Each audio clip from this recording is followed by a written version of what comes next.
জাআ রমাদানু ফুতিহাত আবওয়াবুল জান্নাহ ওয়া গুল্লিকাত আবওয়াবুন নার ওয়া সুফফিদাতিশ শায়াতিন।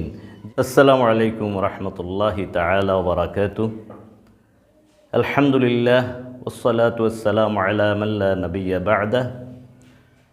সম্মানিত দর্শক শ্রোতা, অত্যন্ত চমৎকার একটি বিষয় নিয়ে আজকে আমরা আলোচনা উপস্থাপন করব, কথা বলবো যে মাহে রমাদান রাহমাত, মাগফিরাত, নাজাতের মাস। রাসূল পাক সাল্লাল্লাহু আলাইহি ওয়াসাল্লামের প্রখ্যাত সাহাবী সালমান ফারসি রাদিয়াল্লাহু তাআলা আনহু কর্তৃক বর্ণিত হাদিসের মাধ্যমে আল্লাহ রসুল সাল্লাল্লাহু আলাইহি ওয়াসাল্লাম মাহে রমাদানের পূর্বেই স্বাগত জানিয়ে যে নাতিদীর্ঘ একটি হাদিস আল্লাহ রসুল উপস্থাপন করেছেন, তার একটি অংশ হচ্ছে হুয়া শাহরুন আউয়ালুহু রাহমা ওয়া আওসাতুহু মাগফিরা ওয়া আখিরুহু ইতকুম মিনান নিরান। এখানে রাসূল পাক সাল্লাল্লাহু আলাইহি ওয়াসাল্লাম বলেছেন, এই মাহে রমাদান এর প্রথম দশক রহমতের দশক, মাঝের দশক মাগফিরাতের এবং শেষ দশক জাহান্নামের আগুন থেকে মুক্তির দশক। এই তিনটি দশক সম্পর্কে তাফসিরে কুরতুবী এবং মাআরিফুল হাদিস সহ আরও অন্যান্য প্রখ্যাত কিতাবের মাঝে এর চমৎকার একটি ব্যাখ্যা এসেছে। যেমন মাহে রমাদান আসার আগ থেকে আল্লাহর অসংখ্য বান্দারা আছে যারা নিজেদেরকে পুত পবিত্র তাকওয়ার জীবনের উপর তারা অতিবাহিত করার কুলুষমুক্ত এবং এভাবে তারা নিজেদেরকে জীবন অতিবাহিত করে।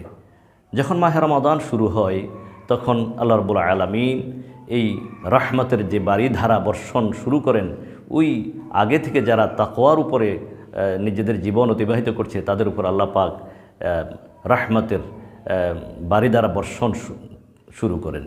এর পরবর্তীতে যখন আবার কিছু কিছু আল্লাহর বান্দা আছে তারা অত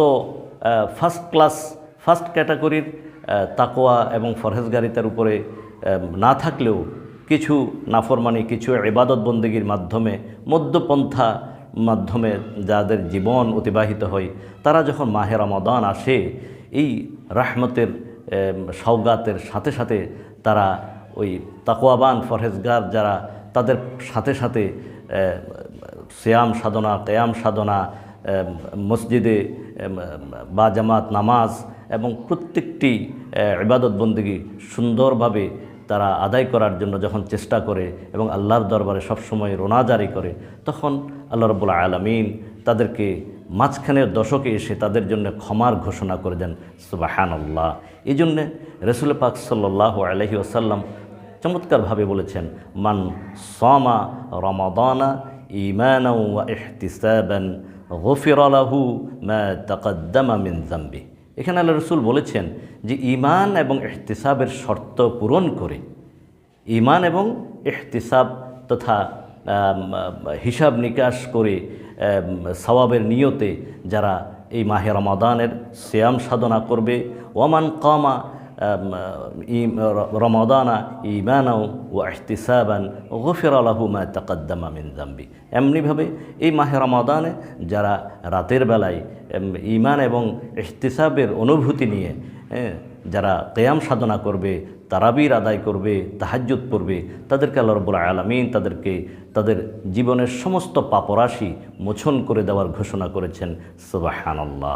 পরবর্তীতে যারা মাহে রমদানের আগ থেকে বিগত 11টি মাস বিভিন্ন পাপের রাজ্যে, পাপের সাগরে নিজেদেরকে নিমজ্জিত করে রেখেছিলেন, তারা মাহে রমাদান যখন শুরু হয়ে যায় তখন নিজেরাও নিজেদেরকে বিভিন্ন এই মাহে রমাদানে আল্লাহ রসুল অন্য হাদিসে বলেছেন যে মাহে রমাদান যখন ইজা জাআ রমাদানু ফুতিহাত আবওয়াবুল জান্নাহ ওয়া গুল্লিকাত আবওয়াবুন নার ওয়া সুফফিদাতিশ শায়াতিন, যে এই মাহে রমাদান যে রহমতের অন্যতম একটি অংশ হচ্ছে, এই মাহে রমাদান যখন আগমন করে তখন আল্লাহ রাব্বুল আলামিন জান্নাতের সমস্ত দরওয়াজা উন্মুক্ত করে দেন, ওপেন করে দেন এবং জাহান্নামের দরওয়াজা বন্ধ করে দেন, শয়তানকে কারারুদ্ধ করবেন, শৃঙ্খলাবদ্ধ করবেন। এই যখন শয়তানের প্ররোচনা থেকে মুক্ত থাকতে পারে, তখন পাপর রাশি যারা পাপের মধ্যে নিয়োজিত তারাও এই মাহে রমাদানের নিজেদেরকে পরিশুদ্ধ করার জন্য সিয়াম সাধনা কিয়াম সাধনার মাধ্যমে যখন প্রথম 2টি দশক অতিবাহিত করে, শেষ দশকে আল্লাহ রাব্বুল আলামিন তাদেরকে সহ সকলকে জাহান্নামের আগুন থেকে তাদেরকে মুক্ত করার ঘোষণা দেন।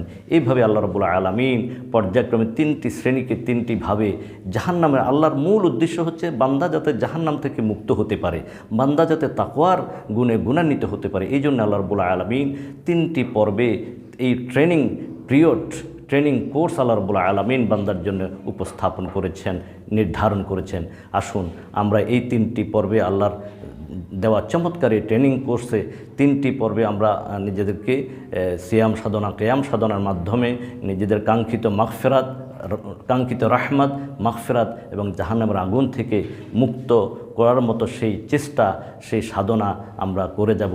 আল্লাহ রাব্বুল আলামিন আমাদেরকে তৌফিক দান করুন, আমিন। ওমা তৌফিকি ইল্লা বিল্লাহ।